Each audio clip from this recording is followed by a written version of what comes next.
Pues venimos hablando toda la mañana sobre estas palabras de Pedro Sánchez, de este discurso en el que ha dicho claramente que se queda en el cargo, que después de los 5 días de reflexión no va a dimitir. Para analizar esta decisión y la situación política en España, hoy hablamos con Xavier Torrens. Él es profesor de Ciencia Política en la Universidad de Barcelona. Xavier, muchas gracias por estar aquí con nosotros en esta mañana de France 24. Finalmente se ha despejado la incertidumbre, pero lo ha hecho Sánchez quizás de la peor manera posible, porque hoy hemos visto durante toda la mañana críticas incluso de aquellos que durante estos días parecía que lo estaban apoyando. Hola, a France 24, a ti y a todos los presentes. Sí, digamos, a ver, era un momento, bueno, insólito. Nunca antes un presidente del gobierno de España había, digamos, inducido una situación como esta de reflexión. Sí que había habido, digamos, dimisiones. De hecho, el primer presidente en la transición democrática, que fue Adolfo Suárez, por presiones externas, finalmente él dimitió, pero no tuvo este intervalo de tiempo pues, para reflexionar qué hacía hacia un lado o un otro. En ese caso han sido 5 días, pues que bueno, vamos a decirlo así, que en la cultura política española, quizás mediterránea, pues no se está, digamos, no se espera que sucedan cosas de estas. Yo permíteme que lo compare, aunque el tema sea muy distinto, con la cultura política, en este caso de Noruega, cuando un primer ministro tuvo, pues eso, un permiso de paternidad y durante unos meses, no 5 días, pues no ejerció como primer ministro. Entonces, que un presidente de gobierno haga esto, pues bueno, es extraño y ha producido justamente esta reacción que ahora comentabas, que es que incluso personas que eran favorables a la continuidad de Pedro Sánchez esperaban que hubiera algo más. Pero permíteme aventurar, es un pronóstico y por lo tanto me podría equivocar, y creo que en los próximos días, quizás incluso horas, veremos anuncios de proyectos de ley y de iniciativas parlamentarias que van a ir en esta línea. De hecho, las palabras que han sabido a poco, para aquellos que pensaban que si no dimitía, que habría algo más, porque se esperaban que hubiera, pues no sé, un anuncio de una cuestión de confianza, o bien, si hubiera dicho que no, pues se hubiera dimitido. O la vía de convocatoria de elecciones, y no las podía hacer hoy, se tendría que haber esperado hasta el 29 de mayo y estas elecciones se hubieran celebrado a finales de julio. Claro, ante esta dimensión de convocar elecciones, una cuestión de confianza o de dimitir sin más y dar paso a otro presidente de gobierno, pues que haya hecho un discurso simplemente explicando su situación personal y hasta cierto punto política, es como saber a poco, digamos, ¿no? Es verdad, ha producido esta sensación.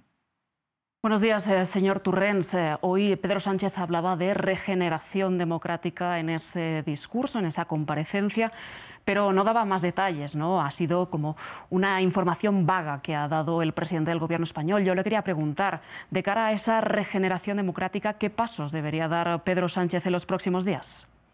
A ver, en España pasa algo que sucede en muchos otros países. Lo que pasa en estos meses, hasta el mes de noviembre, cuando va a haber elecciones en Estados Unidos entre Biden y Trump. Una gran polarización. Polarización que ha habido pues, en Argentina hasta la elección de Milei o en Brasil hasta la nueva elección, digamos, del actual presidente en relación a la anterior. O sea, existe una polarización sociopolítica muy fuerte en el mundo, como no se había visto durante décadas, y esto también ha afectado a España. Lo tenemos que situar en esta situación.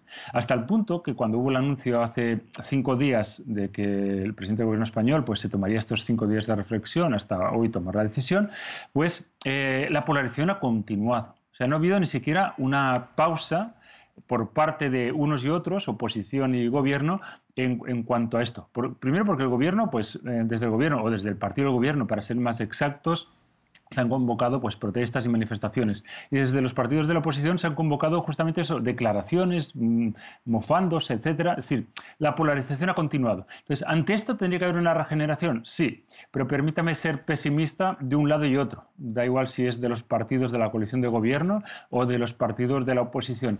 Mucho me temo que va a continuar habiendo, digamos, mucha polarización a pesar de que después de estas elecciones que van a haber el 12 de mayo, concretamente en Cataluña, y las elecciones europeas del 9 de junio, en España es probable que durante 2 años y medio no vaya a haber nunca más elecciones, a no ser que se convoquen de forma anticipada, y podría ser un momento, un periodo de tiempo, 2 años y medio, para que se produzca esta regeneración sobre la cual usted me preguntaba. Pero es una regeneración que tendría que ser una política de Estado, es decir, una política que la apoyara al unísono tanto gobierno como oposición. Y no se avecina un tipo de política así porque no solo hay una política partidista en lugar de política de Estado, sino una política partidista que conlleva, tristemente para todos los 48 millones de españoles, una política que conlleva, digamos, una polarización muy alta. Porque esto sí que es verdad. Claro. La causa que adujo el presidente del gobierno para estos 5 días de reflexión es muy cierta. Hay una polarización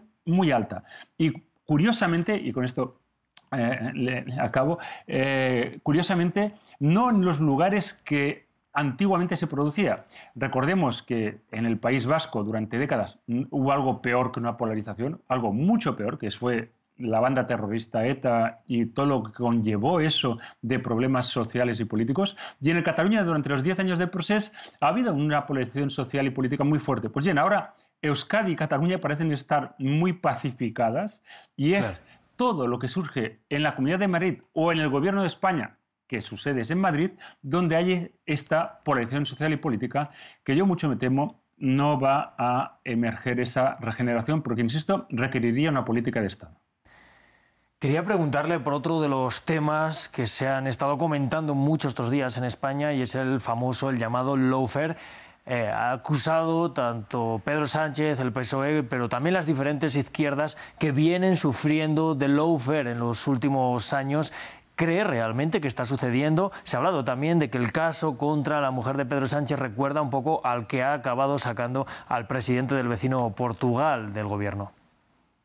Mire, no le voy a dar mi opinión como ciudadano, ni mi análisis como profesor de Ciencia Política en la Universidad de Barcelona. Le voy a mostrar resultados de urgencia de estos días, de estos 5 días. El Centro de Investigaciones Sociológicas, que es el máximo centro, vamos a llamarlo así, de investigación público sobre estudios sociales y políticos, ha hecho una encuesta así rápida estos días, precisamente preguntando a los españoles si creen que el Poder Judicial, el sistema judicial, está condicionado por políticos, medios de comunicación, etcétera, etcétera. Pues bien, oscila entre el 70 y el 90% de los españoles, según el partido según el votante de los partidos a los cuales se pregunta, que creen que eso sí es cierto. Es decir, tanto si son votantes del Partido Socialista, votantes del Partido Popular, votantes de Vox, votantes de Sumar o votantes de los partidos, por ejemplo, como Esquerra Republicana o Junts per Catalunya o Partido Nacionalista Vasco o Bildu,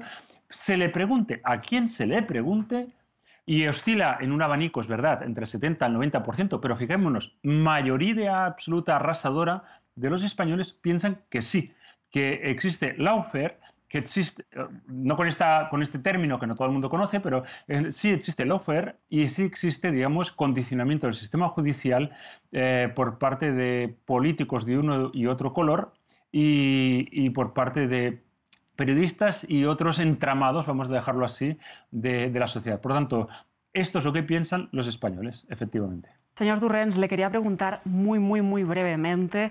Hay elecciones en Cataluña el 12 de mayo. ¿Esta decisión de continuidad de Pedro Sánchez beneficia más a Salvador Illa, candidato socialista, o Carles Puigdemont?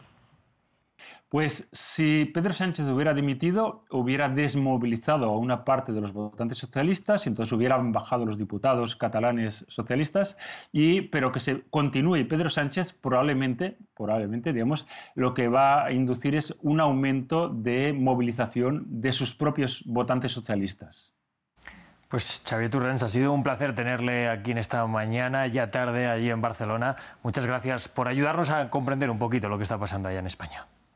Saludos. Un placer. Marta, también un placer haberte tenido aquí durante la mañana. Seguiremos con más. Gracias, Rodrigo.